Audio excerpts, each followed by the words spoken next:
En este punto 20 vamos a hablar de gases reales. Vamos a ver qué es el factor de compresibilidad y después en el siguiente punto, en el 21, nos vamos a dedicar a conocer la ecuación de Van der Waals y hacer un ejercicio sobre ella. Bien, el factor de compresibilidad se representa por la letra Z y por definición es el producto P por V, presión por volumen del gas, entre nRT, P por V partido de nRT. Y se define de esta manera para que el factor de compresibilidad valga 1 cuando el gas se comporta idealmente. Gas ideal, cuando un gas se comporta idealmente. Porque, claro, recuerdas la ecuación del gas ideal, P por V igual a nRT. Es decir, P por V es igual a nRT. Por tanto, numerador y denominador son iguales y la Z vale 1 para gas ideal, cuando se cumple la ecuación de gas ideal. Sin embargo, cuando la Z discrepa de 1, bien con valores mayores a 1 o inferiores a 1, decimos que el gas no se comporta idealmente, que discrepa de la idealidad y se puede llamar un gas real. Vamos a ver cuándo un gas se comporta de forma ideal y cuándo se comporta de modo real. No hay gases que sean ideales y otros reales, sino que un mismo gas, dependiendo de las condiciones, tendrá un comportamiento ideal o real. Y el comportamiento ideal consiste en que cumpla la ecuación P por V igual a nRT y por tanto Z va a valer 1. Aquí tengo dos recipientes en los que han dibujado las moléculas de un gas y en este primer recipiente ese gas ocupa un volumen mucho mayor que en el caso de la derecha, donde un pistón lo hemos bajado comprimiendo el gas. Por tanto, aquí en este cilindro de la izquierda el gas se encuentra a una presión que podemos decir que es baja.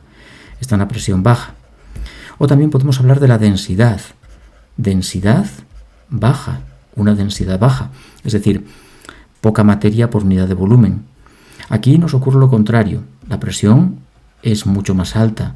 La densidad también es alta. Bueno, pues en condiciones de presión baja y densidad baja, todos los gases, todos, tienden a comportarse de modo ideal. Gas ideal. Este gas se acerca mucho más a la idealidad que el que tengo aquí porque está a una presión mucho más alta o densidad mucho más alta. Este gas se va a comportar de modo más discrepante con respecto al gas ideal. Por tanto, podemos decir que es un gas real, se comporta como un gas real. ¿Y por qué un gas es ideal en condiciones de presión baja? Bueno, porque la definición de gas ideal, que cumple la ecuación P por V igual a nRT, se consigue cuando se cumplen dos condiciones.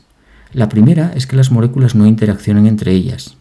Es decir, que esta bola no sufra atracciones o repulsiones con las bolas que hay vecinas. Y eso se consigue cuando tenemos muy pocas moléculas por unidad de volumen. Esas moléculas están muy separadas unas de otras y por tanto no van a interaccionar. Así que un gas ideal es el que cumple dos requisitos. El primero, que no tengamos fuerzas intermoleculares, no interacciones entre moléculas.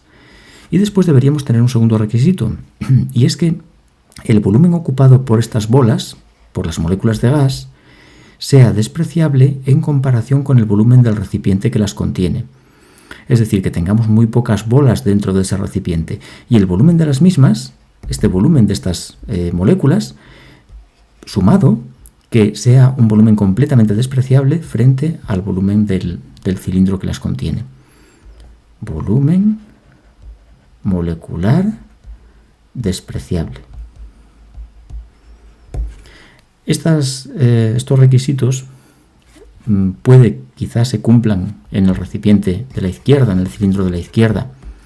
Quizá no del todo y convendría que el pistón estuviera más alto, es decir, que deje más volumen para las moléculas y por tanto estas condiciones se cumplirán mejor, interaccionarán menos y ocuparán un volumen aún menor dentro del cilindro.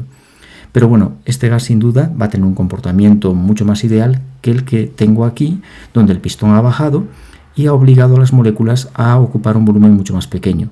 En este caso, claramente, no se cumplen estas condiciones. Las moléculas muy cercanas unas a otras van a sufrir fuerzas de repulsión o atracción, depende. Si comprimimos un gas a presiones muy elevadas, las moléculas se juntan mucho y aparecen fuerzas repulsivas. Si las presiones no son tan elevadas, las moléculas no están tan juntas y puede haber fuerzas atractivas. También depende del tipo de moléculas. Recuerda del tema anterior de las fuerzas intermoleculares que, por ejemplo, una molécula como el HF presentaba puentes de hidrógeno. El enlace de hidrógeno es una fuerza intermolecular muy intensa, por tanto, si tenemos HF gas, las moléculas tienen mucha tendencia a formar puentes de hidrógeno y, por tanto, esas moléculas van a tener unas fuerzas atractivas mucho más importantes que moléculas como, por ejemplo, el hidrógeno o el oxígeno, que al ser apolares solo presentan fuerzas de London. Por tanto, bueno, depende también del tipo de molécula, pero sobre todo en condiciones de presión y densidad alta, condiciones de presión alta o densidad alta, pues el gas tiende a comportarse de forma más real porque las moléculas interaccionan y el volumen que ocupan dentro del cilindro no es despreciable. Bien, aquí tenemos una gráfica en la que se representa el factor de compresibilidad Z frente a la presión en atmósferas. Observa cómo cuando la presión se hace cero o muy cercana a cero, todas las curvas tienden a 1, a Z igual a 1, comportamiento ideal. Sin embargo, en cuanto la presión empieza a subir, bueno, hay que fijarse que la presión sube de forma muy importante, porque aquí ya tenemos 200 atmósferas nada menos. Si la presión fuera pequeña, en torno a una atmósfera que estaría por aquí muy pegada a cero, el comportamiento prácticamente seguiría siendo ideal. Sin embargo, en cuanto la presión sube, pues los gases discrepan. Puedes observar, por ejemplo, que el CO2 discrepa con un factor de compresibilidad menor que 1, y después, bueno, a partir de una presión de 600 atmósferas ya se va por encima de 1, Z mayor que 1. El hidrógeno, por el contrario, tiene una discrepancia con Z mayor que 1. El oxígeno, pues menor que 1 en esta zona, y aquí en torno a 400 atmósferas se va por encima de 1. Esta zona de arriba tiene Z mayor que 1. Z mayor que 1, esta de abajo Z menor que 1, y aquí en la línea discontinua tenemos Z igual a 1. Así que las discrepancias de Z por encima o por debajo de 1 dependen de la zona donde nos movamos. Es decir, si las presiones no son muy elevadas, pues el factor de compresibilidad suele ser menor que 1, y cuando nos vamos a presiones muy altas, el factor de compresibilidad tiende a ser mayor que 1. Y quería comentar un poco a qué se debe esto. Entonces voy a casi a borrar esta gráfica del factor de compresibilidad frente a la presión, y voy a copiar una gráfica, voy a copiar un dibujo que me gusta mucho porque es muy ilustrativo de por qué Z en unas ocasiones es mayor que 1 y en otras menor que 1. Aquí tenemos una molécula verde que está chocando contra la pared del recipiente que la contiene. Por ejemplo, podría ser esta molécula. Esta molécula verde va a chocar contra la pared. Esto es lo que genera la presión del gas. Las colisiones de las moléculas contra la pared del recipiente son las que producen la presión. Bien, pero esta molécula verde tiene moléculas rojas cercanas que interaccionan con ella y la atraen. Hay fuerzas atractivas. Por ejemplo, esta molécula interacciona con la que va a chocar, esta también interacciona, y esas interacciones atractivas hacen que la molécula que va a colisione con menos fuerza y por tanto genera una presión menor. Estas fuerzas atractivas hacen que el factor de compresibilidad se vaya por debajo de 1. ¿Por qué? Bueno, porque Z es el producto de la presión por el volumen partido de nRT. Si hay fuerzas atractivas, las moléculas que chocan contra la pared chocan con menos fuerza y ejercen menos presión. Por tanto, tenemos una presión menor. El gas real tiene una presión menor que si fuera ideal. Y eso hace que el factor de compresibilidad se vaya por debajo de 1 porque la presión va en el numerador. Y a menor presión, pues hace que la Z salga más pequeña que 1. Esto ocurre cuando tenemos fuerzas atractivas. fuerzas atractivas. Es decir, tenemos un gas real en el que predominan las interacciones atractivas y por tanto la presión es menor a la que tendríamos si el gas se comportase idealmente. Esto provoca una discrepancia en Z por debajo de 1. Y por otro lado, Z se va por encima de 1 cuando estas moléculas rojas, en lugar de atraer a la verde, la repelen, producen repulsión. ¿Y por qué? Bueno, porque hay una presión muy elevada y estas moléculas a esa presión tan alta pues están muy juntas, muy cercanas a la verde, están muy próximas a la verde y producen repulsiones. Esas repulsiones empujan a la molécula verde contra la pared. Ahora, en vez de retenerla y hacer que colisione con menos fuerza, ahora la empujan contra la pared haciéndole chocar con una mayor fuerza o una mayor energía y por tanto la presión aumenta. Es decir, que en este caso tenemos una presión mayor debido a la repulsión de las moléculas que la que predice el gas ideal. Eso hace que esta P, al ser mayor que la del gas ideal, dé una Z superior a 1. Fuerzas repulsivas. El que predominen fuerzas atractivas o repulsivas depende del tipo de gas y también depende de las condiciones de presión en la que lo tengas.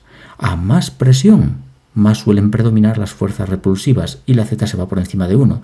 Por eso en el diagrama que borré, a presiones elevadas, la discrepancia con respecto a la idealidad se iba por encima de 1, el Z se iba por encima de 1 y a presiones no tan altas, pues el Z suele ser más pequeño que 1, menor que 1.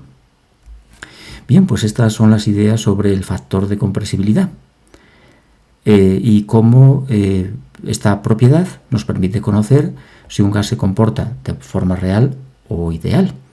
Y si se comporta de forma real, podemos saber qué fuerzas están predominando, si fuerzas atractivas entre las moléculas o fuerzas repulsivas.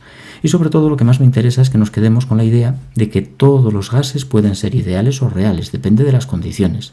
Y la idealidad se consigue a presiones muy bajas, cuando la presión tiende a 0 o la densidad tiende a 0. Presiones y densidades bajas, el comportamiento ideal es el que va a tener el gas. Sin embargo, cuando la presión se eleva, ahí el gas empieza a discrepar de la idealidad y ya no va a cumplir la ecuación P por V igual a NRT. Va a cumplir otras ecuaciones de estado, como por ejemplo la ecuación de Van der Waals. Bien. Y bueno, y eso es todo, creo.